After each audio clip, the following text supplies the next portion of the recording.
Hey, it's Stargirl the Practical Witch. A lot of you have been asking me to talk about blood magic. Well, today I'm going to show you how to use blood magic safely. So blood magic is a really good tool for love and attraction spells, especially menstrual blood. I know when a lot of us talk about blood magic or using blood, it's a very touchy, taboo subject simply because of the connotations that have been put out there in Hollywood.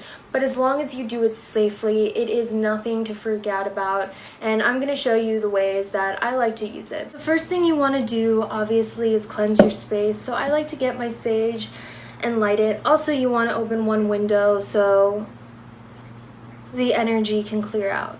I just do a prayer in my head or out loud, asking to be protected and to cleanse all negative energy. However, you can use whatever method you feel is best before you cast a spell. As long as you say a prayer for protection and cleanse the room, everything will be great. So one way you can use blood magic is by using your own menstrual blood. This is the best way to do it because you are not putting harm on yourself. You are simply taking what is already there. If you want to manifest your soulmate, the one, I have a video on how to do it. You write on a piece of paper, right? You say, I have met my soulmate and he is, and then list everything you want him or her to be. Okay, so write it in present tense. I have met my soulmate and he or she is all the things you want them to be.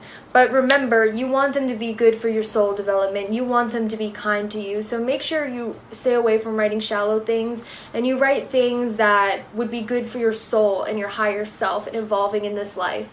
The reason why you write it in present tense is because the world doesn't understand, spells don't understand the human construct of time. So you want to write it like it's already happening.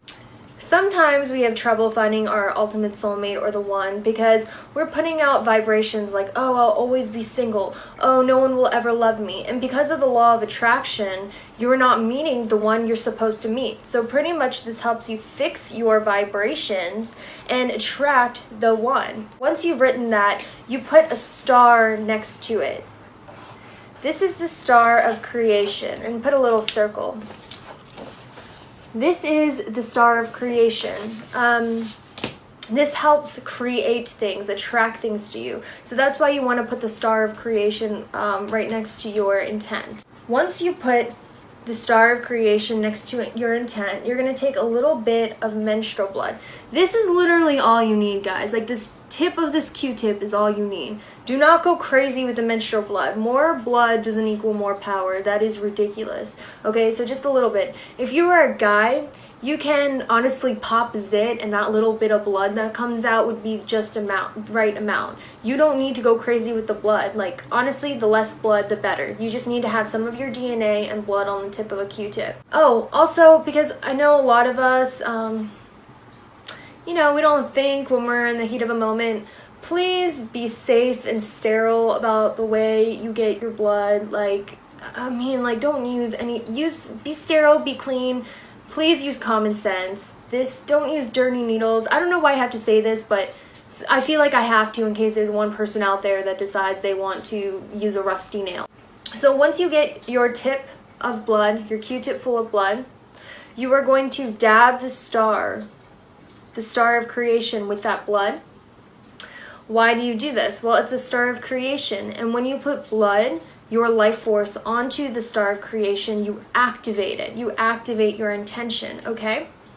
So then what I like to do after that is I fold it up.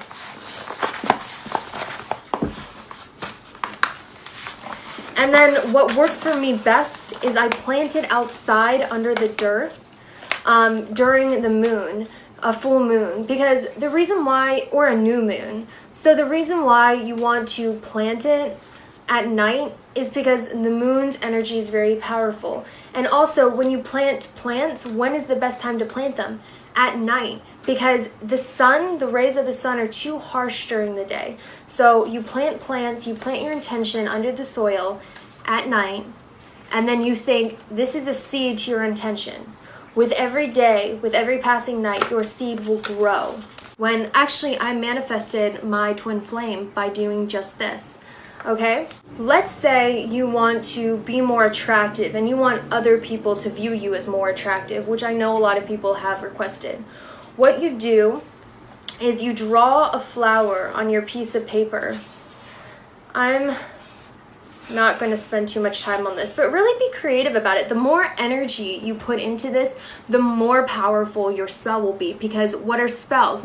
Manipulating energy onto your chosen intention. So if you want to get really creative about this flower and make it look amazing and spend a lot of energy and time on it, do it, because it'll make the spell more powerful. So once you've drawn your flower, you are going to mix some honey and a little bit of your menstrual blood, or if you're a guy, a little bit of your blood, onto the center of the flower with some honey. Well, in this case, I'm using agave because I'm trying to transition into being completely vegan, so I didn't have honey. But once again, just a little amount, that's all you need. Mix it in with the honey in the center of your flower, okay? Then you are going to imagine that you are the flower with the honey. And because you mixed some of your DNA into it, this will activate it. This will make people be drawn to you. So you're going to envision bees being drawn to you. You're going to imagine that these bees are future suitors and people are just so attracted to you and energized by you and want to be near you. If you need to draw a little bee to like help the imagery, because the more you imagine it and the more you feel it, the more your spells will work. So you can draw a little bee, and you can draw as many bees as you want. If you want a lot of people attracted to you, you want everyone to see you as attractive, draw a bunch of bees just facing the flower and coming towards the flower, because you are the flower.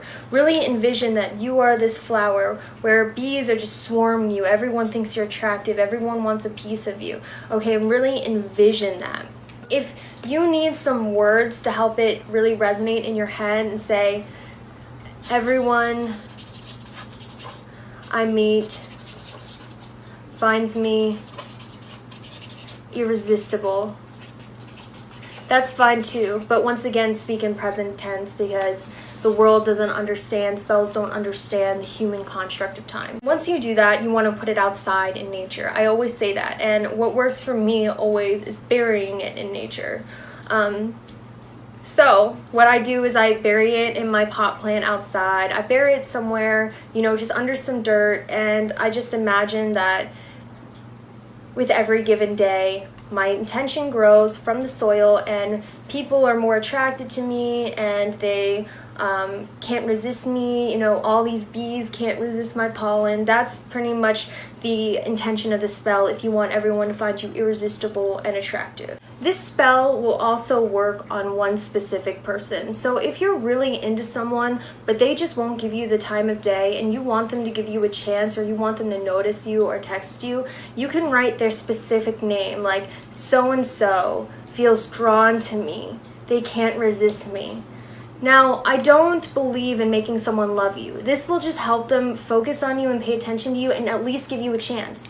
Now, once they give you a chance and they decide, no, I don't like this person, they have free will. They can be completely out of it. They have the choice to walk away. But this will at least give you a chance for them to get to know you and at least give you some closure on why you feel so drawn to somebody. Let's say you are already in a relationship, and you just want them to start paying attention to you, stop taking you for granted, be more attracted to you, or something of that nature.